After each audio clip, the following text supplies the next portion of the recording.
حدیث مبارکہ میں بھی ہے کہ امام مہدی آئیں گے مگر وہ چھپے ہوں گے، اپنے آپ کو چھپائیں گے۔ پہلے مدینہ طیبہ میں ہوں گے مگر وہ وہاں سے مکہ مکرمہ اس لیے آ جائیں گے کہ لوگ مجھے پہچان نہ لیں، چھپ رہے ہوں گے لوگوں سے کہ لوگ مجھے دیکھ نہ لیں، پہچان نہ لیں۔ لیکن جب مکہ مکرمہ میں وہ طواف کر رہے ہوں گے تو وہ حجر اسود کے قریب آئیں گے تو ایک غیب سے آواز آئے گی کہ لوگوں یہ مہدی ہیں، تم ان کی بیعت کر لو۔ تو لوگ ان کے ساتھ بیعت کر لیں گے اور پھر ان کے ساتھ ایک لشکر شروع ہو جائے گا۔ یہ لشکر ایسا ہوگا کہ جس نے بالآخر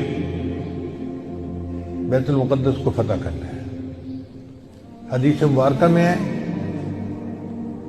کہ کالے جھنڈے یہ لے کر لوگ اٹھیں گے اور وہ اس کو جا کر بیت المقدس کے اندر گاڑیں گے، یعنی امام مہدی کے ہاتھ سے اللہ تعالیٰ بیت المقدس کو فتح کروائیں گے۔